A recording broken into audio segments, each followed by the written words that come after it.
اچھا میرے بھائیو، اب دوسرے کرنٹ افیئر کی طرف آ جائیں.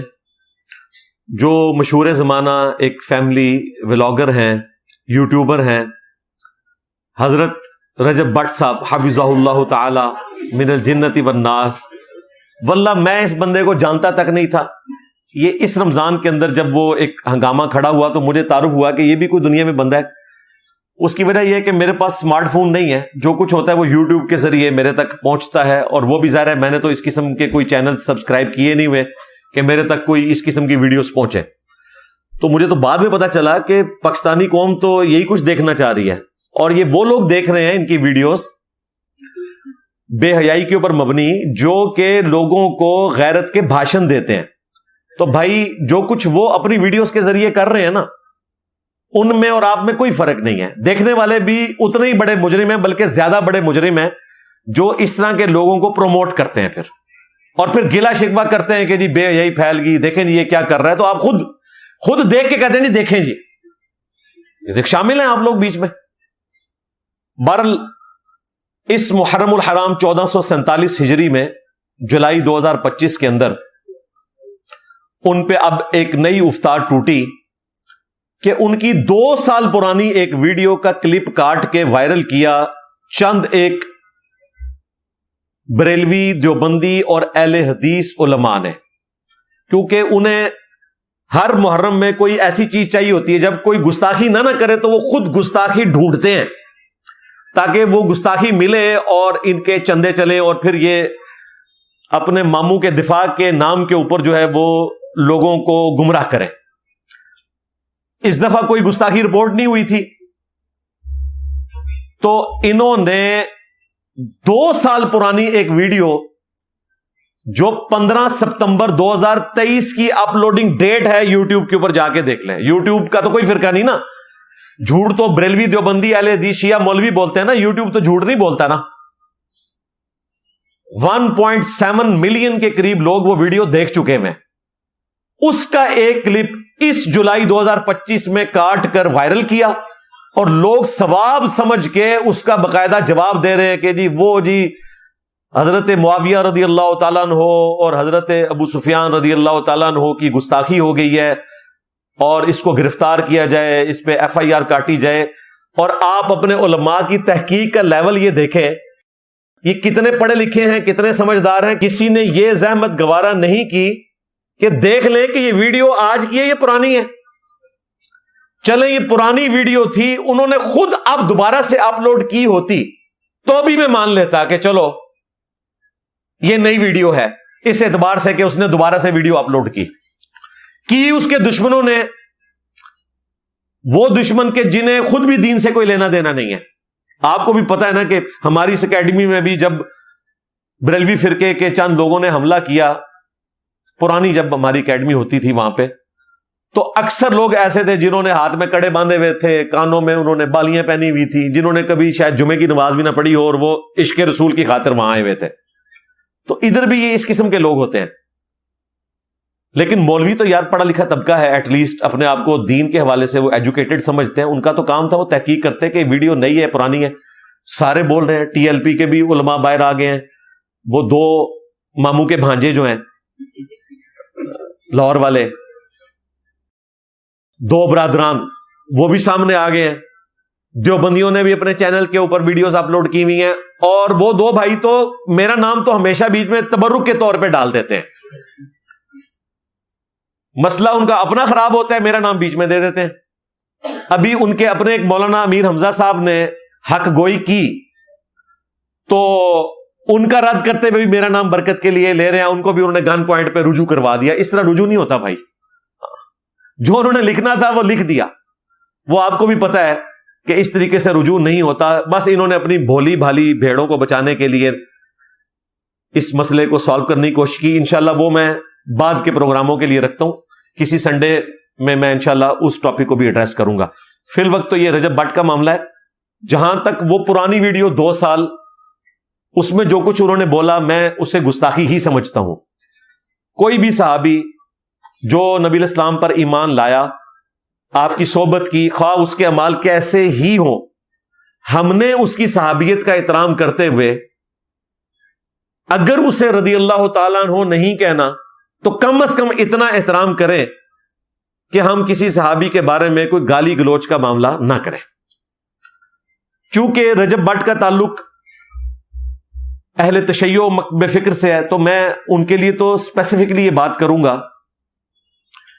کہ آپ لوگوں کو تو یہ بخوبی معلوم ہے کہ صحابہ کرام یا اہل بیت کی تنقیص کرنا، انہیں گالی دینا یا ان پر لعنت بھیجنا، نعوذ باللہ، یہ تو بنو امیہ کی بدعت ہے. آپ بنو امیہ کے مشن کو آگے لے کر کیوں چلنا چاہتے ہیں؟ میں آپ کو سنی کتاب کا بھی حوالہ دیتا ہوں اور شیعہ کتاب کا بھی. اہل سنت کے ہاں المستدرک للحاکم میں مولا علی علیہ السلام کا یہ خطبہ موجود ہے، اور شیعہ کے ہاں نہج البلاغہ میں مولا علی کا یہ خطبہ موجود ہے کہ جب جنگ صفین کے موقع پر کچھ لوگوں نے مخالفین کے لیے سب و شتم کا معاملہ کیا تو حضرت علی نے انہیں سب و شتم کرنے سے، گالی گلوچ کرنے سے، لعنت بھیجنے سے روک دیا اور کہا کہ ان پہ سب نہ کرو، بلکہ ان کی غلطی علمی طریقے سے ان پر آشکار کرو تاکہ حق سے بھٹکے ہوئے لوگ حق کی طرف واپس آ جائیں.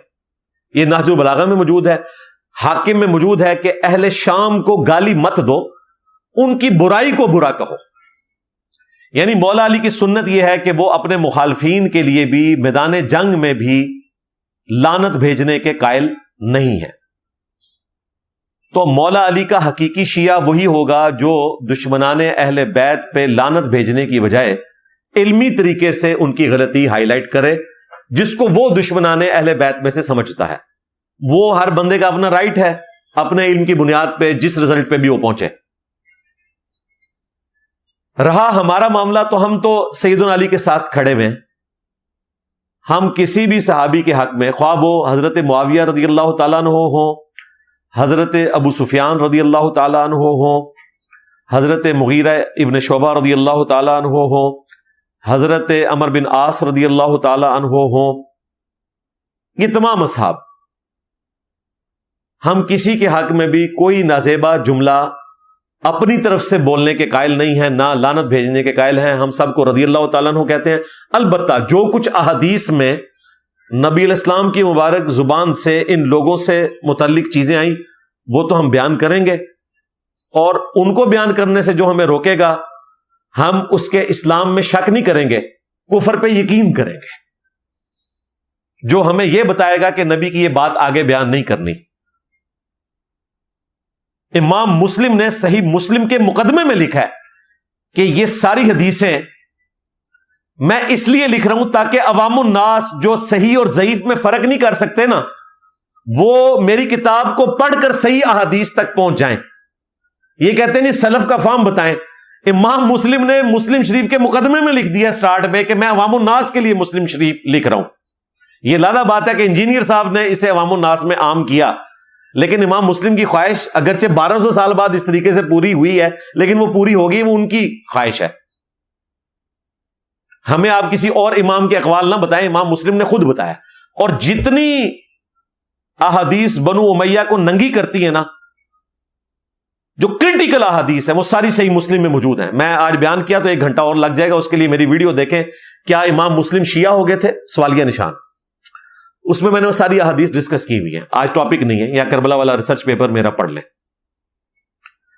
تو امام مسلم رحمہ اللہ نے کہا میں عوام الناس کے لیے احادیث لکھ رہا ہوں، اور صحیح مسلم میں ہی آیا کہ بنو امیہ کے لوگ جو ہیں وہ اپنے ممبروں سے کہلواتے تھے لعن اللہ ابو تراب، نعوذ باللہ، ابو تراب علی ابن ابی طالب پر لعنت. یہ صحیح مسلم میں لکھا ہے. بنو امیہ کے لوگ، اور لوگ کون؟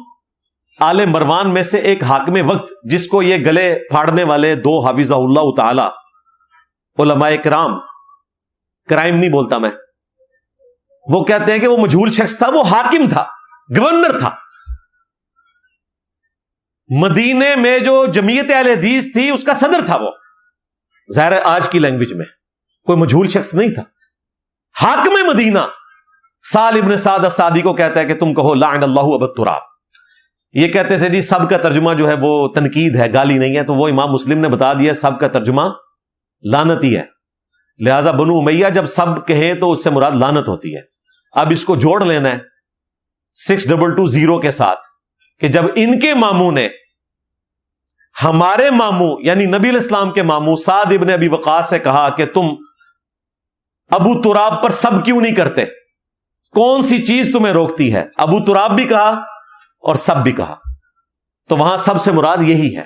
اور پھر اس کے جواب میں جو ہمارے ماموں نے ان کے ماموں کے ساتھ کیا وہ آج تک یہ ممبر سے بیان نہیں کرتے، حدیث مباہلہ ہے، مباہلے کے چیلنج دیتے ہیں گلے پھاڑ کے، وہ حدیث مباہلہ میں 3 سال سے ان کو کہہ رہا ہوں بیان کر کے بتاؤ، اور کبھی نہیں کر سکے۔ 3 سال نہیں، اب تو میرے خیال ہے وہ 7 سال ہو چکے ہیں، 2018 سے انہوں نے ڈرامہ بازی شروع کی ہے، آج 20 جولائی 2025 ہے، 7 سال ہو چکے ہیں۔ کیسی کرامت ظاہر ہوئی ہے، یہ حدیث ہی نہیں بیان کر سکے، حدیث مباہلہ۔ اس میں پتہ چل جائے گا کہ ہمارے ماموں نے یعنی کہ سعد ابن ابی وقاص جو نبی علیہ السلام کے ننہال خاندان سے تھے، ان کے ماموں لگتے تھے رشتے میں، ان کے ماموں کے ساتھ کیا کیا وہ یہ نہیں بتا سکتے۔ ہم احادیث ڈسپلے کروا دیں گے، آج میں ٹاپک وہاں نہیں لے کے جانا چاہتا، لیکن اتنا ذکر ضروری تھا کہ جس چیز کے اوپر آپ سیکھ پا ہو رہے ہیں نا، ادھر کھرا تو اڑے کار ہی نکلتا ہے، ہم تو اس کے قائل ہی نہیں ہیں۔ اور بنو امیہ سے مراد صرف وہ لوگ ہیں جنہوں نے اہل البیت کو تکلیف دی۔ جو بنو امیہ رسول اللہ کے مخلص ہیں صلی اللہ علیہ وآلہ وسلم، سیدہ ام حبیبہ، سیدنا عثمان بن عفان، سیدنا عمر بن عبد العزیز رضی اللہ عنہم اجمعین وعلیہم السلام اجمعین، ساری دعائیں میں ان کو دیتا ہوں، ان کو میں اس میں شامل نہیں کر رہا۔ اور ان لوگوں کو بھی جو جنگ صفین میں سیدنا علی کے حامی تھے، ان کو بھی میں اس میں شامل نہیں کر رہا۔ بنو امیہ سے مراد وہ لوگ ہیں جو اہل بیت کے خلاف کھڑے ہوئے، وہ جو بھی ہیں، وہ اگر ان کو تکلیف پہنچے تو سمجھ لیں کہ وہ وہی ہیں جو ہم نہیں کہہ رہے، اور ان کو تکلیف ہوتی ہے کیونکہ انہیں پتا ہے کہ انہوں نے ہی تکلیف پہنچائی ہے۔ تو جنرل لعنت اس طرح تو بھیجی جا سکتی ہے اہل بیت کے دشمنوں پہ کہ جنہوں نے اہل بیت کو تکلیف دی ان پہ اللہ کی لعنت، اللہ کے فرشتوں کی لعنت، تمام لعنت کرنے والوں کی لعنت۔ اب وہ جو ہیں وہ ہوں، ہم بائی نیم نہیں مینشن کرتے تاکہ ہم جوڈیشری میں بھی نہ پکڑے جائیں، اللہ کے حضور بھی، اس دنیا میں بھی۔ ہاں جنرل ہم اس لیے کہتے ہیں کہ جو آیت درود ہے، ان اللہ وملائکتہ یصلون علی النبی اللہم صلی علی محمد وعلی آل محمد، اس سے جو اگلی آیت ہے نا سورۃ الاحزاب کی آیت نمبر 57، ان الذین یؤذون اللہ ورسولہ لعنہم اللہ فی الدنیا والآخرہ، بے شک جو لوگ اللہ اور اس کے رسول کو تکلیف دیتے ہیں ان پہ لعنت ہے اللہ کی اس دنیا میں بھی اور آخرت کی زندگی میں بھی، اور اللہ تعالیٰ نے ان کے لیے ذلیل و خوار کر دینے والا عذاب تیار کر رکھا ہے۔ تو جو اللہ اور اس کے رسول کو تکلیف دیتے ہیں، اور رسول اللہ کو تکلیف دینا، آپ کے خلفائے راشدین کو تکلیف دینا، دراصل نبی اسلام کو تکلیف دینا ہے، آپ کے اہل البیت کو تکلیف دینا دراصل رسول اللہ کو تکلیف دینا ہے۔ ہاں یہ ٹرو کرولریز ہیں۔ بخاری مسلم میں حدیث ہے، فاطمہ میرے جگر کا ٹکڑا ہے، جس نے اس کو تکلیف دی اس نے مجھے تکلیف دی۔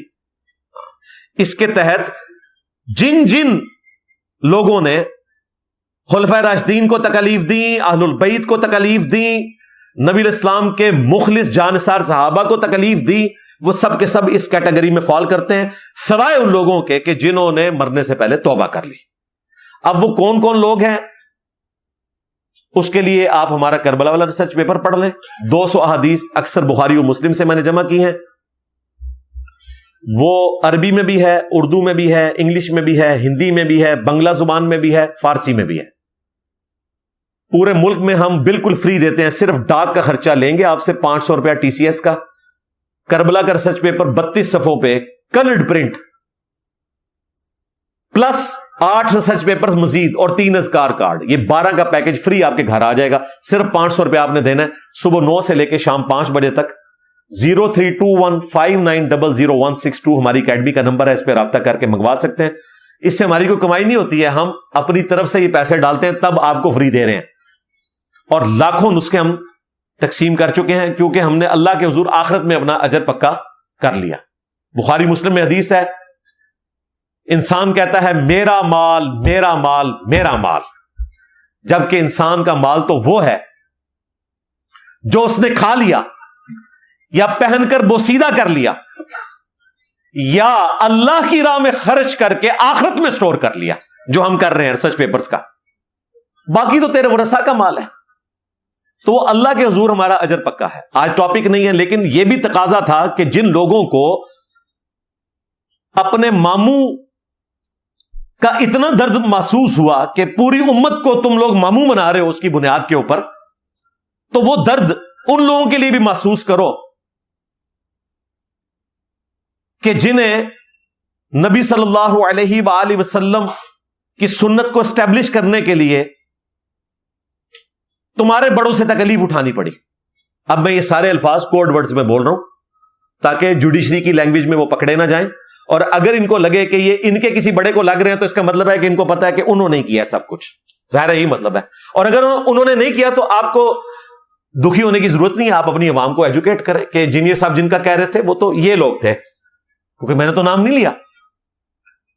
تو ہم تو پہلے ہی اس ٹریک کے اوپر ہیں کہ ہم کسی صحابی کی بھی توہین کرنے کے حق میں نہیں ہے، الحمدللہ۔ باقی جیلسی فیکٹر کی وجہ سے رجب بٹ کی پرانی ویڈیو اٹھائی، اسے توبہ کرنی چاہیے اس ویڈیو کے اوپر، میں بھی اس حق میں ہوں، لیکن یہ کہنا کہ ابھی کوئی تازہ ویڈیو ہے اور اس پہ مقدمہ کاٹا جائے تو یہ ظلم پہ مبنی ہے، ورنہ تو ہم تمہارے بزرگوں کی قبریں بھی اکھڑوا دیں تمہاری ڈاکٹرن کے مطابق، ہماری ڈاکٹرن کے مطابق نہیں، کہ جنہوں نے کام ڈالا ہے اس امت کے ساتھ۔ بھئی پرانی چیزیں چھوڑو بھائی، ہاں اس سے عبرت ضرور حاصل کرو، لیکن اس کی بنیاد پہ اب لوگوں کے اوپر مقدمے قائم کرنا، ان کی لائف کو ونریبل کرنا، خود صرف ایک درود شریف کا پوسٹر پھاڑنے کے اوپر ان لوگوں کو تکلیف برداشت کرنی پڑی تو کہتے ہیں ہم لوگوں کی لائف ونریبل کر دی ہے بریلویوں نے، وہی کام تم ان کے ساتھ بھی کر رہے ہو، تو وہ حرکت نہ کریں جس کی تکلیف آپ خود کاٹ رہے ہیں۔ بہرحال بیسیکلی تو یہ ساری جیلسی تھی رجب بٹ کی دولت سے، جو اس کو نمائش کرنے کا شوق ہے، اس کی وجہ سے ظاہر ہے پھر دشمنیاں پھیلتی ہیں، اور غصہ پھر مخالفین جو ہے نا وہ توہین مذہب کی آڑ میں نکالتے ہیں۔ کیوں؟ وہ یہ سمجھتے ہیں کہ یہ ایک ذریعہ ہے پاکستان میں کسی کا راستہ صاف کرنے کا، کہ توہین مذہب کا الزام لگاؤ، اور الزام وہ لوگ لگا رہے ہوتے ہیں جن کا مذہب سے کوئی لینا دینا نہیں ہوتا، اور پھر ویڈیو وہ ہے جو 2 سال پرانی ہے، 15 سپتمبر 2023 کی، اور نکالی ہے جولائی 2025 میں، محرم 1447 ہجری۔ تو یہ تو دال میں کالا نہیں، پوری دال ہی کالی ہے یہ تو۔ اور دیکھیں کسی نے تحقیق نہیں کی۔ ہمارے ایک سٹوڈنٹ علی عمران بٹ، اللہ تعالیٰ ان کو جزائے خیر دے، سب سے پہلے انہوں نے ویڈیو بنائی، انہوں نے اس میں دکھایا کہ یار یہ 2 سال پرانی ویڈیو ہے۔ یہ بھی ہماری تربیت کا اثر ہے کہ انہوں نے تحقیق کرنے کے بعد کوئی ویڈیو بنائی۔ میں بھی ایسے ہی کرتا ہوں، میرے پاس کوئی بھی ویڈیو ہے میں دیکھتا ہوں یہ پرانی ہے نئی ہے، اے آئی کی تو نہیں بنی بھی، کاٹ چھانٹ کے تو نہیں، پھر ہم کوئی موقف رکھتے ہیں۔ تو فی الوقت تو وہ مولوی جو ہے نا وہ کوئی اور روزی روٹی اپنی تلاش کریں۔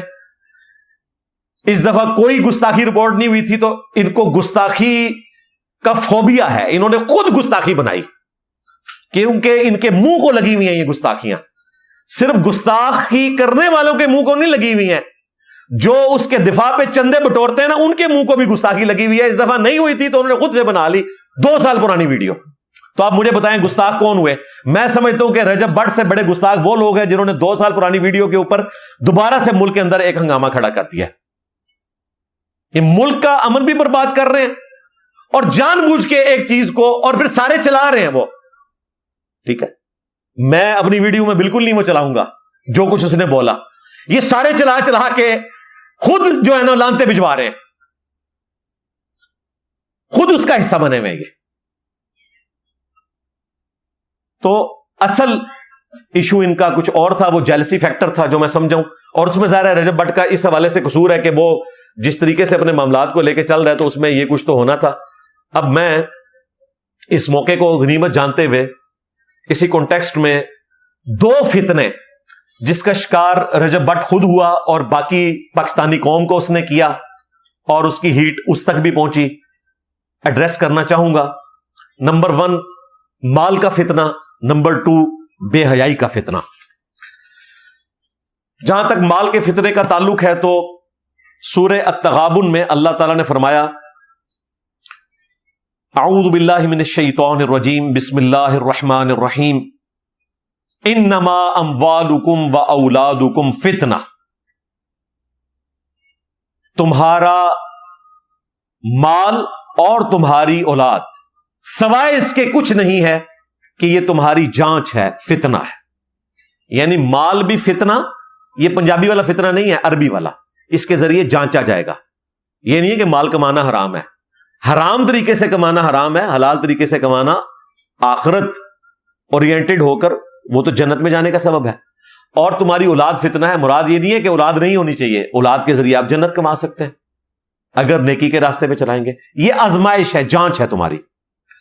جامعہ ترمذی میں صحیح سند سے یہ حدیث ہے، ہر امت کا کوئی نہ کوئی فتنہ ہے اور میری امت کا فتنہ مال ہے۔